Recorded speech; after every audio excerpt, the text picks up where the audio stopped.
what would you tell him about energy? I think Paris Hilton had the right answer. Do it all. It's not one or the other. It's do everything you can. Develop everything, all the resources that we have. Keep our wealth here. Create jobs, and don't export this. It's like a hemorrhage. It's a very bad thing for our economy. Allow the oil and gas companies a freer rein to develop technology, to develop existing resources more efficiently, more reliably, and buy us some time. And hopefully the collective brain power of the United States and its economy will figure out a way to generate alternative forms of energy that work. Do you think either one of the candidates has an idea of what we need to do with energy? All of our elected officials are bright enough and intelligent enough to know the solutions. Whether they will pursue those solutions or not, I think, unfortunately, they might succumb to politics and not pursue the proper course of action that they know that they should take in order to get elected or to further a political agenda. You know, I see energy policy as being a broad-based set of criteria in which you address the production side, you address the demand side, you do conservation work, and you look at all alternatives. Everything should be open, and there different political factions seem to want to limit one or more of those or focus more on one than another. In my view, you need to focus on all options. We don't have any choices. We need to look at every possible outcome.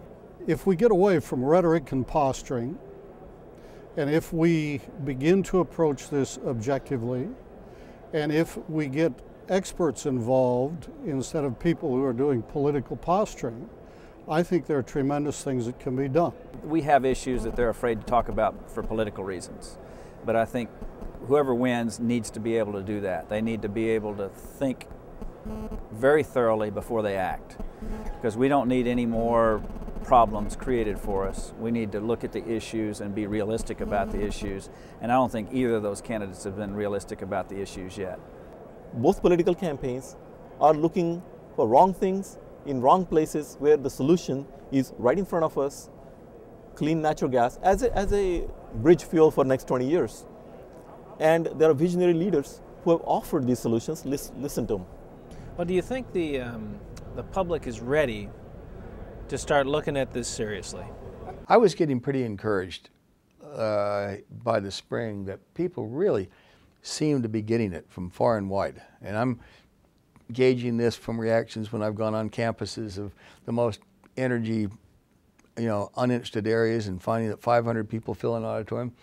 Then I saw the summer come along and this unbelievable witch hunt start to say, let's find the root of the evil. I think they are. You're seeing I've seen more signs in the last 2 or 3 years of Joe public starting to ask the serious questions and say, wait a minute, what this politician's telling me doesn't exactly ring true, or, you've had years and years of do-nothing policies. I think so. I've really, been impressed with some of the public response to the point sometimes where I think you see some of the candidates actually changing their point of view on some issues, and I think that's being caused by polls, by the public. So we've got a smart public out there, and as an industry we need to do more to educate them. People don't realize how long it takes to convert from one form of energy to another. It's a very long term, 20 years to do, really major shifts. I think there is so much mistrust, mainly because of what the media does to big oil, for instance, and I'm certainly not big oil, that the average consumer does not trust anything that an oil company does, and therefore they're going to have a hard time coming on board with them, but that's what it's going to take. What the consumer, I think, doesn't realize is companies like Exxon Mobil is really owned by people like you and I. The employees of Exxon Mobil owns in the 1.5% area. So that means 98.5% of Exxon Mobil is owned by us and our parents and our kids. Do you think either one of these presidential candidates has a handle on energy as an issue for the United States? One thing about this energy industry that I think people don't realize is that the job that we're doing here is really a noble job. We cannot function in this world without energy, and we're trying to find energy in order to produce it and turn it into a form that we all use every day. It doesn't just materialize out of nowhere.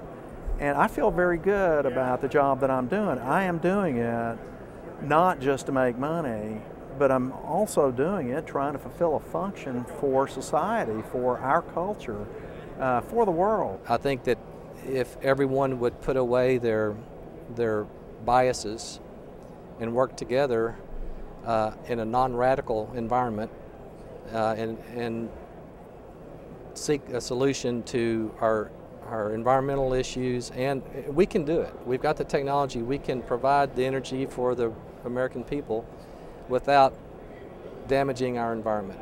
And in fact, we can do it by reducing the pollution in our environment if we use the technology that we have available to do so. But the consumer out here sees a gasoline price at $3.65, just recently over $4. What would you tell that individual about this business? You got to deal with it. It's a free world, and if they cannot afford it, they need to cut the size of their car. They need to be maybe considering, and we as a country do, consider natural gas to fuel vehicles, because we're going to have adequate natural gas for the foreseeable future. That makes a lot of sense. A lot of solutions. I think maybe the first step is to quit whining and do something about it.